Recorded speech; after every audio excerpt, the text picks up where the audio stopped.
Rotator cuff tier क्या होता है, अगर उसका इलाज ना कराया जाए तो क्या नुकसान हो सकते हैं, क्या फ़ायदा हो सकता है और सबसे अच्छा इलाज क्या रहता है। मेरा नाम डॉक्टर मनु गोरा, मैं एक ऑर्थोपेडिक सर्जन और आर्थ्रोस्कोपिक एक्सपर्ट हूँ। Team ortho sport, Gurgaon, Delhi, Mumbai. दोस्तों, रोटेटर कफ हमारे कंधे में एक मांसपेशी होती है जो हाथ उठाने के काम में आती है और ये एक कफ होता है जो 4 मांसपेशियों से बना होता है। सबस्कैपुलरिस, सुप्रास्पाइनेटस, इंफ्रास्पाइनेटस और टीरिस माइनर। ये बिल्कुल फ्लैप की तरह रहते हैं, जैसे आप देख पा रहे हो इस इमेज के अंदर। कई बार एज जैसे जैसे बढ़ती रहती है हमारा रोटेटर कफ वीक होता रहता है। रोटेटर कफ वीक होता है, उसका टेंडन वीक होता है और टेंडिनाइटिस आती है। ये इसलिए होता है क्योंकि हम पूरी जिंदगी हमने कभी रोटेटर कफ की एक्सरसाइज नहीं की। जो लोग रोटेटर कफ की एक्सरसाइज नहीं कर रहे उनका ऑटोमेटिकली रोटेटर कफ वीक हो जाता है और छोटे झटके के कारण या गिरने के कारण ये टूट जाता है। इस तरह से मांसपेशी टूट गई, जैसे कि आप वीडियो में देख पा रहे हैं। ये जो आप देख पा रहे हैं इमेज के अंदर, ये देखो ये टूटा हुआ है, यहाँ चिपकी हुई थी, अब ये टूट गई। ये टूटने के बाद कई बार लोग हाथ उठा पाते हैं टूटने के बाद। क्यों उठा पाते हैं कि एमआरआई में लिखा हुआ है कंप्लीट टीयर, पर मैं फिर भी मैं हाथ उठा पा रहा हूँ, कुछ इलाज कराऊं या ना कराऊं। तो दोस्तों, जैसा कि आप देख रहे हो कि ये एक फ्लैट टेंडन है। फ्लैट टेंडन है, फ्लैट टेंडन आगे से और पीछे से अभी भी चिपका हुआ है। सो ये बीच में से पूरा उखड़ गया है पर आगे पीछे से चिपका हुआ है। इस वजह से आप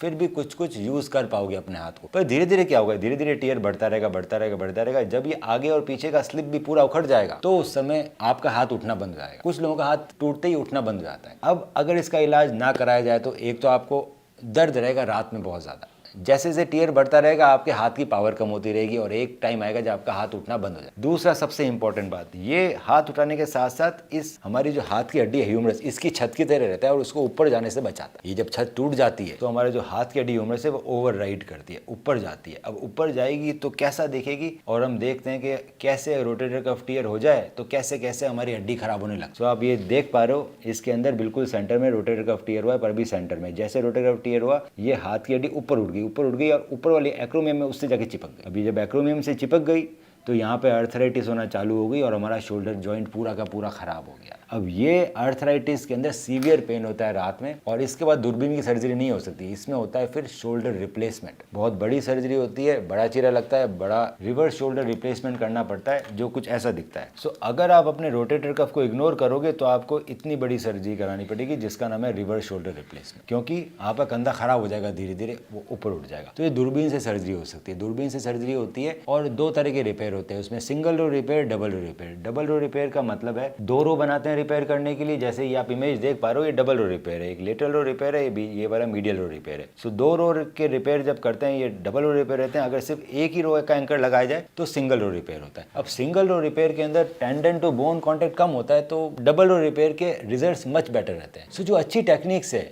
वो हमेशा आप डबल रो रिपेयर करेगा सर्जन, साथ में वो टेप्स का यूज करेगा। टेप आपके कफ को काटती नहीं है तो फेलियर होने के चांसेस कम होते हैं। आजकल बड़े ही एडवांस इम्प्लांट्स आ गए हैं डबल रो रिपेयर के अंदर, जैसे कि आप देख पा रहे हैं एनिमेशन में। ऑल फाइबर इम्प्लांट यूज करते हैं, फाइबर टेक नाम है और टेप होती है। इन टेप के साथ दूरबीन द्वारा सर्जरी की जाती है। मीडियल रो रिपेयर डाले पहले, मीडियल रो रिपेयर में जो टेप्स है उन सबको रोटेटर कफ टीयर के थ्रू ले लिया गया, टेंडन के थ्रू आपने मीडियल रो रिपेयर के एंकर ले लिया। अब ये जो टेप्स हैं इनको हम दूसरे एंकर में डालते हैं आई के अंदर और ये आई लेटरल रो रिपेयर के थ्रू हम लेटरल रो रिपेयर कर देते हैं। तो आपका स्टेपलर की तरह हमने रोटेटर कफ रिपेयर कर दिया। मीडियल रो रिपेयर एंकर डाले, वहां से जो टेप्स निकली उनको लेटरल रो में अंदर डाल दिया तो स्टेपलर की तरह चिपक गया अभी रोटेटर कफ। बहुत बड़ा एरिया है, बोन टू टेंडन कॉन्टेक्ट बड़ा है, ये अच्छा फिक्सेशन है। Single row repair rotator cuff tear इस तरह का दिखता है। तो आप लोग भी सर्च कर सकते हैं सिंगल रो रिपेयर और डबल रो रिपेयर में दिखता कैसा है। सो ये जैसे कि इमेज देख पा रहे हैं आप, ये सिंगल रो रिपेयर है, एक ही रो का रिपेयर और यहीं पे गांठ बांध दी है तो इसमें टेंडन टू बोन कांटेक्ट कम है। और ये डबल रो रिपेयर है जो हमने अभी देखा, सो इसके अंदर बोन टू टेंडन कांटेक्ट ज्यादा है। अब इसके बाद भी कई तरह की एडवांसमेंट और एडवांस सर्जरी होती है। ये करने के अलावा अगर आपका रोटेटर कफ डीलैमिनेटेड है, कई बार रोटेटर कफ क्या है डीलैमिनेट होता है, मतलब टूटा हुआ तो है पर 2 लैमिनेशन है, एक अंदर वाला भी है, ये देखो ये अंदर वाला पोर्शन आ रहा है।